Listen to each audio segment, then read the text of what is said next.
Inconfidência Mineira não deu certo. Isso todo mundo já sabe.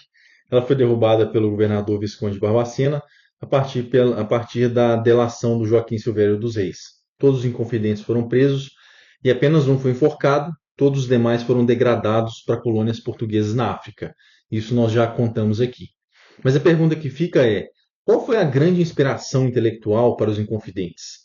Com que eles sonhavam? O que estava no plano intelectual que merece ser resgatado do passado para questionar o presente, quase 250 anos depois, e inspirar a mobilização da sociedade para o futuro? É disso que vamos comentar agora. Eu já comentei em outro vídeo o fato sabido do final do século XVIII ter sido um período de decadência do ouro, isto é, uma redução da extração e, com isso, também um aumento da fiscalização portuguesa no Brasil, a partir da constituição de um aparato coercitivo de Estado.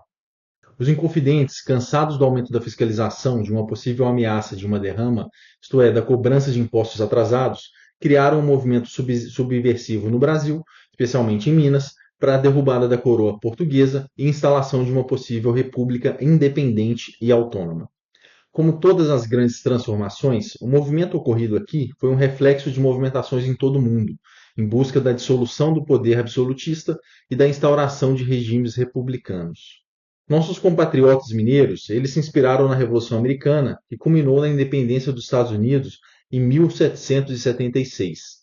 E havia um livro que Tiradentes ganhou e colocou debaixo do braço, com o qual andava para todos os cantos, como grande guia para a instalação de um novo regime em Minas, e que hoje se encontra no Museu da Inconfidência, em Ouro Preto. Esse livro, o Recueil, era um compêndio em francês de leis constitucionais dos estados norte-americanos para o estabelecimento de uma república constitucional. Essa foi a grande inspiração teórica para a Inconfidência Mineira. O Recueil ele foi publicado em Paris em 1776 e dedicado a Benjamin Franklin, que chegava na Europa naquele ano para buscar o apoio da França na Guerra da Independência dos Estados Unidos contra a Grã-Bretanha. E naquela época, alguns poucos mineiros tinham condições financeiras abastadas e estudavam na Europa, especialmente em Coimbra. Já falamos em outro vídeo do contato ocorrido na Europa, especificamente na França, entre Thomas Jefferson e Vendée, codinome de José Joaquim Maia e Barbalho, em busca de um apoio financeiro, militar e como uma grande inspiração intelectual para a possível revolução no Brasil. O apoio não deu certo, os americanos preferiram manter o comércio vantajoso com Portugal, mas de forma indireta inspiraram os intelectuais mineiros num plano de governo inicial. Coube a José Alves Maciel trazer um dos 2 exemplares do Recueil que chegaram a Minas. Aqui chegando, o livro foi dado como presente para Tiradentes e passou também na mão de diversos inconfidentes que inclusive fizeram anotações diversas no mesmo. E antes de entrarmos na análise propriamente dita, a principal referência para este vídeo é um livro organizado por Kenneth Maxwell, chamado O Livro de Tiradentes, que traz a Declaração da Independência dos Estados Unidos, uma primeira versão dos artigos da Confederação, um censo das colônias inglesas de 1775, uma lei de navegação, o grau de doutor honoris causa de George Washington por Harvard e as constituições de 6 de 13 estados originais americanos. O livro também traz 3 artigos de grandes historiadores, analisando o material e a sua relevância para a Inconfidência Mineira. E o que é contado na história é que Tomás Gonzaga e Cláudio Manuel, os 2 principais intelectuais do movimento aqui em Minas, eles lideravam a escrita das propostas do que seria uma constituição para a República aqui no Brasil, especificamente em Minas. Vamos então às propostas a partir do Recueil. São 13 itens. O primeiro dele seria o estabelecimento de eleições. Nos primeiros 3 anos, os conspiradores elegeriam os funcionários do novo governo e depois seguiriam com eleições. Cada cidade teria um conselho ou parlamento com representantes enviados para a capital. O segundo item seria uma fundação de uma universidade no Brasil. Até então, a coroa portuguesa proibia qualquer instalação de uma universidade no Brasil, então qualquer brasileiro que tivesse condições financeiras e interesse teria que ir para Portugal efetivamente estudar. O terceiro ponto seria a criação de uma casa de moeda. O quarto, o fim de controles draconianos, excessivos, especialmente sobre os diamantes. O quinto ponto, um incentivo para a criação de manufaturas e estímulo para a exploração de minério de ferro e pólvora no Brasil. Vale ressaltar que José Álvares Maciel, um dos principais inconfidentes, ele tinha estudado também técnicas industriais na Inglaterra, em plena primeira Revolução Industrial, especificamente em Birmingham.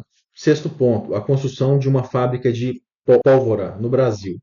Sétimo ponto, a liberdade para escravos nativos, isto é, aqueles escravos nascidos no Brasil, e também liberdade para todos os mulatos.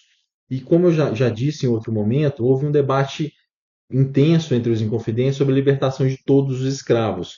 Essa libertação, essa abolição foi apoiada única e exclusivamente por Alvarenga Peixoto, foi rechaçada pelos demais inconfidentes, e naquele momento, apesar da liberdade para os escravos nativos e para os mulatos, não se mencionava nenhuma compensação ou uma forma de reinserção daquelas pessoas na sociedade. O oitavo ponto era uma permissão para cobrar dízimo na condição para que aqueles religiosos mantivessem professores, hospitais e instituições de caridade. O nono ponto seria a criação de uma bolsa com auxílio financeiro para mulheres que tivessem acima de um determinado número de filhos. O décimo ponto seria não ter qualquer tipo de discriminação em termos de vestuário. Isso representava um certo questionamento às tradições de todas as vestimentas e todas as tradições que vinham de Portugal. O 11º ponto seria a não existência de um exército regular e um incentivo e uma permissão para que os cidadãos efetivamente usassem as suas armas. O 12º ponto seria um estímulo para a utilização de produtos fabricados localmente e perdoadas.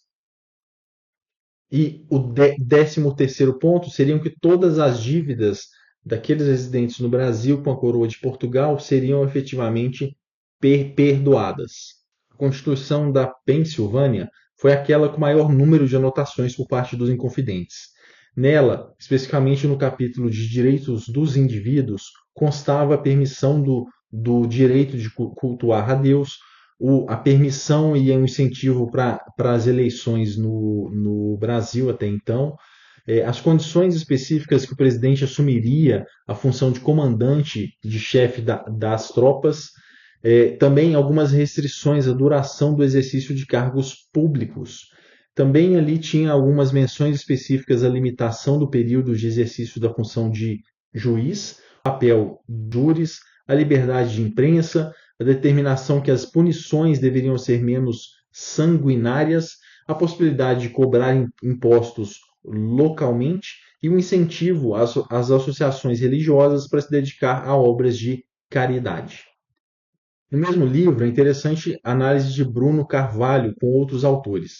Os autores discutem a questão de uma imagem aparente dos Estados americanos de formar uma unidade em oposição à monarquia britânica. E, apesar de haver constituições separadas para os Estados americanos, havia naquele momento uma publicação conjunta com um propósito deliberado de criar uma imagem unidirecional de uma autonomia. No Brasil, é claro que isso não ocorreu. A Inconfidência se manteve restrita ao nosso estado de Minas, um pouco com o envolvimento do Rio de Janeiro, depois de alguns anos a Conjuração Baiana, mas não foi um movimento coordenado temporalmente. Ele foi uma tentativa de uma revolução independente de algumas lideranças, mas sem a criação de raízes em todos os estratos da sociedade e com articulação com os demais estados. E esse, sem dúvida, é um dos aprendizados que nós devemos carregar. Bom, é importante também a gente ressaltar que a participação da população no processo político, como direito de voto em eleições, variava muito entre os estados americanos, sem uma conclusão clara de qual era a proposta para o nosso estado de Minas.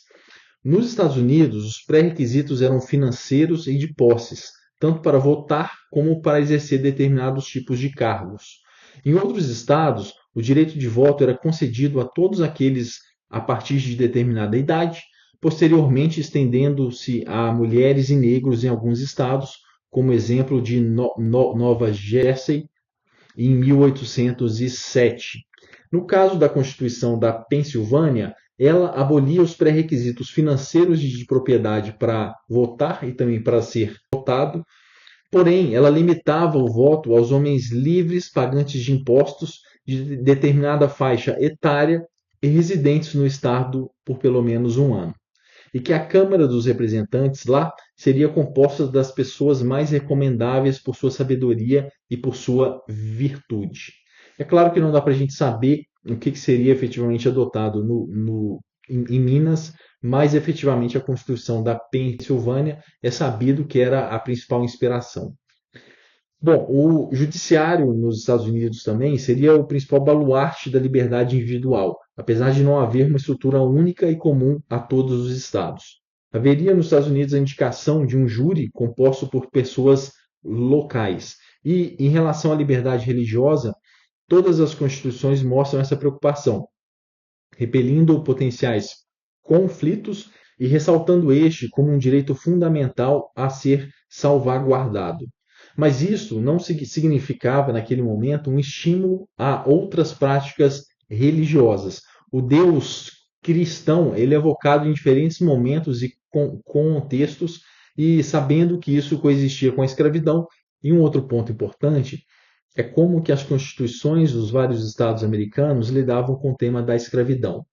Lá, a responsabilidade de legislar sobre esse tema foi deixada a cargo de cada estado. Não havia uma clareza sobre o destino dos escravos e uma visão política ou filosófica sobre a escravidão. Há alguma acusação e propostas parciais de abolição, uma certa desaprovação da escravidão, mas sem que isso se tornasse efetivamente uma bandeira do movimento da independência. E como já vimos, o mesmo ocorreu aqui no Brasil, especificamente na Inconfidência. Mesmo com algumas limitações estruturais, seja na forma com que os Inconfidentes de fato abordaram o tema da escravidão, ou seja na restrição desse movimento a uma elite política e intelectual em Minas, ou na limitada articulação política com os outros estados, ou até mesmo na tentativa fracassada de apoio estrangeiro, de fato, há muito de progressista no movimento ocorrido aqui em Minas. Júnior Ferreira Furtado e a historiadora Heloísa Starling escrevem sobre o que seria uma sociedade de pensamento aqui em Minas. Não havia aqui na Inconfidência um grupo monolítico ou até mesmo uma unicidade de interesses.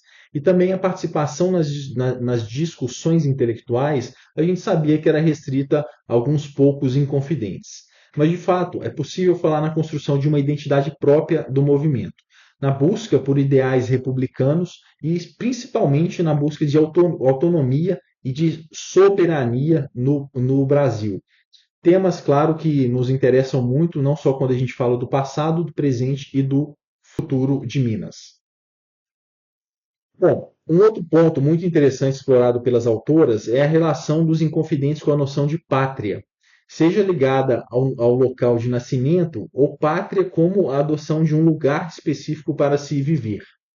A pátria, segundo elas, refletiria a valorização econômica de Minas e o reconhecimento das suas condições de autossuficiência a partir das suas riquezas, e também pelo alto preço que se pagava em impostos para o império.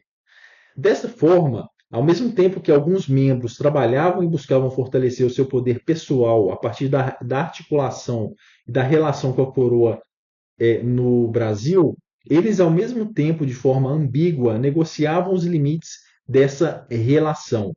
E a ruptura, de fato, ocorre porque ela reflete a impossibilidade de um reequilíbrio na relação entre a colônia e o império. E ainda na noção de sociedade do pensamento, é interessante que essa sociedade é gestada a partir da presença de alguns dos seus membros em universidades europeias, especificamente em Coimbra. E entre 1767 e 1789, passaram por Coimbra 113 estudantes de Minas, sendo que 8 deles se tornaram réus na devassa. E ali, em Coimbra, de certa forma, teve uma reflexão sobre quais seriam as condições de autossuficiência de Minas, como que Minas teria uma potencialidade de riqueza que permitiria efetivamente buscar a sua autossuficiência. E diversos dos estudantes que estavam ali visitaram Minas, na Alemanha, na Holanda, aprenderam técnicas fabris também na Inglaterra, além de trazerem várias outras obras intelectuais para o Brasil. E um outro ponto que sustenta o estabelecimento de uma sociedade de pensamento aqui em Minas é a discussão aqui de diversos livros, sendo alguns proibidos pelo Império. Entre a esfera da vida privada e as complexidades do ambiente público em Minas, aconteciam vários serões, vários encontros para discutir efetivamente temas da esfera pública e, obviamente, com uma crítica e uma tendência muito forte para a politização das discussões. Foi desta forma que efetivamente houve a gestação de um espaço público dentro de um ambiente privado da elite intelectual aqui em Minas, com o início de uma nova concepção sobre os destinos de Minas e a relação do Brasil com Portugal. E essa importação de ideias, segundo as autoras, ocorreu com uma crítica sobre o que seria possível de ser aplicado aqui no Brasil, especificamente em Minas, e o ápice disso foi realmente eles terem percebido nos Estados Unidos uma inovação constitucional e a possibilidade efetiva do Brasil, especificamente de Minas, se separar do império e evoluir efetivamente para a condição de uma comunidade política autogovernada.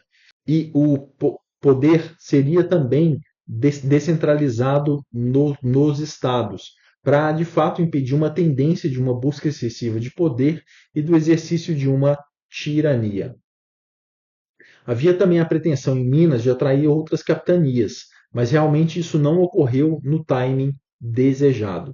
O movimento ocorreria exclusivamente em Minas e só depois seria buscado o apoio de outros estados para sustentar e para garantir a estabilidade da República no longo prazo no Brasil.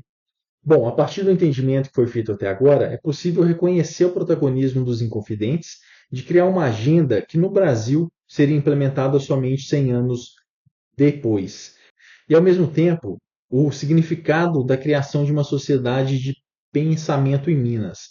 Essa sociedade que, sem dúvida, deixou uma marca muito profunda na questão da produção de conhecimento em Minas, sendo este o estado, hoje no ano de 2025, que mais possui institutos federais e universidades públicas no Brasil.